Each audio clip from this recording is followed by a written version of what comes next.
O sol escaldante do interior do Brasil, em 1852, queimava a pele dos escravizados, que trabalhavam sem descanso no engenho São Jerônimo. As plantações de cana se estendiam até onde a vista alcançava. O ar cheirava a sanguessuga e melado. Era um império construído sobre corpos negros e chicotes. Mas nenhum império dura para sempre. E às vezes a queda começa exatamente onde o poder parece mais absoluto, dentro da Casa Grande.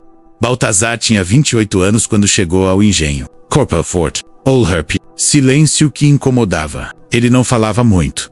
Observava cada movimento, cada segredo sussurrado nos corredores da Casa Grande. Os outros escravizados diziam que ele tinha nascido livre, em algum quilombo distante, que havia sido capturado em uma emboscada traiçoeira, que seus olhos guardavam memórias de liberdade, que a maioria ali nunca conhecera. Coronel Augusto Ferreira era o senhor do engenho.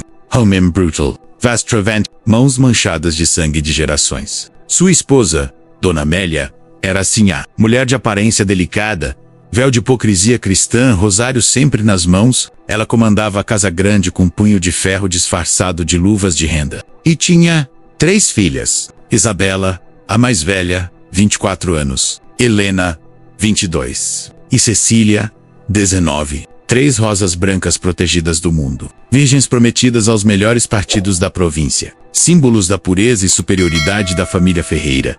Mas pureza era apenas fachada. E Baltazar sabia disso.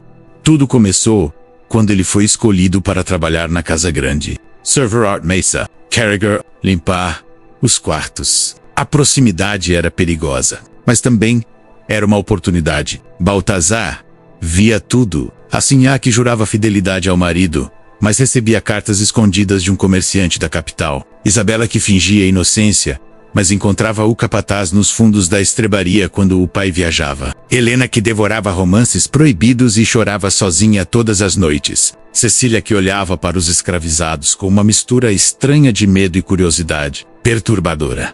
O coronel era violento com todos, mas especialmente com sua esposa. As paredes da Casa Grande ecoavam gritos abafados. Portes batia. Dona Amélia aparecia no dia seguinte com marcas cobertas por lenços e mangas compridas. As filhas cresceram vendo aquilo. Aprenderam que homens podiam tudo, que mulheres deviam silenciar, que poder era uma prisão também para quem o exercia.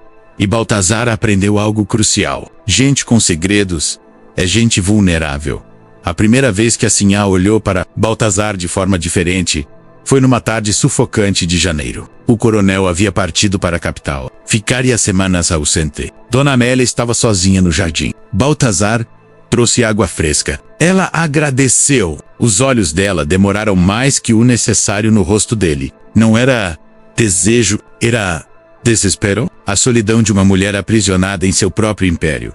Baltazar não disse nada. Apenas inclinou a cabeça e saiu. Mas plantou uma semente. Respeito silencioso, onde só havia brutalidade. Atenção onde só havia indiferença. Ele sabia que a Sinhá estava quebrando por dentro. E pessoas quebradas procuram qualquer porto na tempestade. Nas semanas seguintes, Dona Amélia começou a pedir a presença de Baltazar para pequenas tarefas. Ajudar com cortinas pesadas. Sempre quando estava sozinha, os outros escravizados notaram. Sussurrava na senzala, mas Baltazar permanecia impenetrável. Ele não estava interessado em sedução. Estava interessado em sobrevivência. E em algo maior. Vingança coletiva.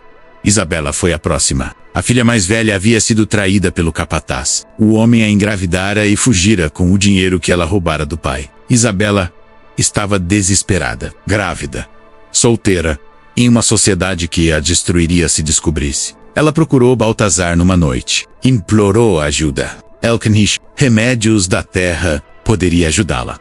Baltazar ajudou, mas não da forma que ela esperava. L.A. deixou que ela chorasse, e então disse algo que ninguém nunca dissera a ela. Você não precisa carregar a vergonha sozinha. A vergonha é deles, dos que a aprisionaram nessa vida. Isabela ficou confusa, mas algo naquelas palavras tocou fundo. Baltazar trouxe chás que acalmavam. Não interrompiam a gravidez. Preservavam. Ela percebeu tarde demais que ele nunca prometera o que ela assumira. Helena foi diferente. Ela já observava Baltazar há meses, fascinada por sua inteligência silenciosa, sua dignidade apesar das correntes invisíveis. Ela começou a descer a cozinha tarde da noite. Conversavam. Ele contava histórias de África que ouvira dos mais velhos, de rhinos, de reis e rainhas negros, de civilizações que existiam antes dos portugueses pisarem naquelas terras. Helena nunca ouvira nada assim. Na cabeça dela, escravizados eram inferiores por natureza, mas Baltazar mostrava que a inferioridade era apenas uma mentira repetida até parecer verdade. Ela começou a vê-lo como humano, e então como homem.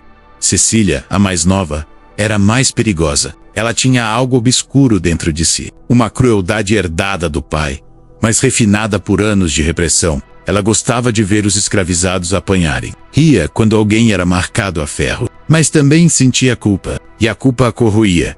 Ela tentou seduzir Baltazar numa tarde, chamou-o ao seu quarto, fez promessas, ameaças.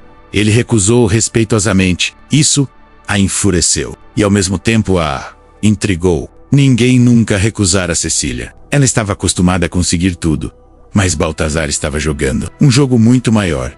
Ele sabia que cada uma daquelas mulheres estava aprisionada. Pelo pai, pelo marido, pela sociedade, pelos próprios pecados. E ele sabia que prisioneiros desesperados tomam decisões impensadas. Ele não precisava forçar nada, apenas estar presente. Ser humano, onde só havia monstros. Oferecer compreensão, onde só havia julgamento.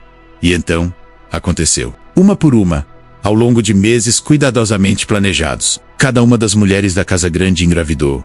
Dona Amélia estava grávida, aos 43 anos. Depois de anos sem dividir o leito com o marido, Isabela estava grávida pela segunda vez, de pai desconhecido oficialmente. Helena estava grávida, virgem prometida ao filho de um barão. Cecília estava grávida, a preferida do coronel.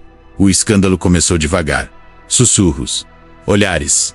As mulheres tentaram esconder, mas barrigas não mentem. E numa casa grande cheia de olhos e ouvidos, segredos não duram. O coronel voltou da capital 3 meses depois. Encontrou sua casa em ruínas morais. Sua esposa grávida. Suas 3 filhas grávidas. A fúria dele foi apocalíptica. Ele exigiu nomes. Espancou escravizados. Ameaçou matar todos. Mas as mulheres não falaram. Porque cada uma achava que o pai era diferente. Cada uma protegia seu próprio segredo. Dona Amélia achava que era o comerciante da capital, que a visitara uma vez. Isabela não sabia se era o capataz fugitivo ou outro. Helena achava que era Baltazar, mas não tinha certeza. Cecília mentia para si mesma, dizendo que fora um primo distante. A verdade era mais complexa. E Baltazar guardava cada peça do quebra-cobeca. Na senzala, ele havia organizado tudo. Cada momento. Ele usara remédios que alteravam a mente. Chás que confundiam memórias. Ervas que faziam as mulheres sonharem acordadas. Ele criara situações onde elas nunca teriam certeza de quem era o pai. Mas ele sabia, porque ele controlara cada variável. A vingança de Baltazar não foi violência física. Foi destruição sistemática da estrutura de poder. O coronel não podia matar as próprias filhas. Não podia expulsar a esposa sem admitir publicamente a vergonha. Os noivos prometidos cancelaram compromissos. A igreja se recusou a batizar as crianças sem nomes de pais. As famílias importantes da província cortaram relações. O engenho, São Jerônimo, se tornou maldito. Ninguém queria se associar aos Ferreira. O nome que era sinônimo de poder virou piada, escândalo, exemplo de decadência moral. E, então Baltazar jogou a cartada final. Numa noite, ele reuniu os escravizados mais antigos. Revelou tudo. Como havia manipulado cada situação. Como usara a própria arrogância e pecados da Casa Grande contra ela mesma. Como transformar as opressoras em vítimas de suas próprias mentiras. Mas revelou algo mais. Algo que mudava tudo. Ele não era o pai de nenhuma das crianças. Cada gravidez tinha um pai diferente. Homens que a família Ferreira desprezava. O comerciante da capital era mulato. O capataz era descendente de índios. Helena havia engravidado de um professor pobre durante uma visita à cidade. Cecília havia sido seduzida por um escravizado mais jovem que Baltazar treinara para o papel. Baltazar orquestrou tudo, mas manteve suas mãos limpas. Ele foi o maestro de uma sinfonia de destruição. E agora as crianças que nasceriam carregariam o sangue dos povos que os Ferreira tanto desprezavam. O coronel enlouqueceu de raiva e vergonha. Sofreu um ataque do coração 3 meses depois. Morreu sem deixar herdeiros legítimos, porque nenhum juiz reconheceria crianças de paternidade duvidosa. O engenho foi penhorado por dívidas. Os escravizados foram vendidos para outros senhores. Mas Baltazar desapareceu antes da venda. Dizem que ele voltou para o quilombo de onde viera. Dizem que levou consigo 10 escravizados do engenho. Dizem que a sinhá Amélia enlouqueceu e passou os últimos anos numa instituição religiosa. Isabela se tornou prostituta na capital. Helena casou com um farmacêutico pobre e feliz. Cecília se enforcou 2 anos depois do parto. As 4 crianças nasceram saudáveis, todas com pele mais escura que a família Ferreira jamais admitiria. Todas lembretes vivos de que o sangue não respeita hierarquias sociais inventadas por homens, que o corpo não obedece a correntes, que a vida encontra caminhos onde o ódio constrói muros. A vingança de Baltazar não foi assassinato. Foi a verdade de que poder construído sobre opressão é casa de cartas. Que mulheres aprisionadas podem ser tanto vítimas quanto cúmplices. Que a maior arma do oprimido não é força bruta. É paciência, inteligência e a capacidade de usar o próprio sistema contra si mesmo. O engenho São Jerônimo virou ruínas. A vegetação tomou conta. A casa grande desabou. A senzala permaneceu de pé por décadas. Como se a história quisesse lembrar que estruturas construídas por mãos escravizadas duram mais que impérios construídos sobre mentiras. Baltazar nunca matou ninguém, mas destruiu uma dinastia inteira, sem derramar uma gota de sangue, apenas usando os próprios pecados e hipocrisias da elite contra ela mesma. Essa é a história que poucos contam, a história de como o escravo mais silencioso do engenho se tornou o algoz mais eficiente da Casa Grande. Porque a verdadeira vingança não é violência, é justiça pela verdade. É plantar sementes que florescerão em liberdade para as próximas gerações. E você? Que faria no lugar de Baltazar? Deixe nos comentários! Se essa história te impactou, deixa o like, compartilha com aqueles que precisam conhecer histórias que os livros escondem. E se inscreve no canal para mais narrativas históricas que vão te deixar de queixo caído. Ativa o sininho porque toda semana tem história nova que você não vai querer perder. Até a próxima vingança histórica.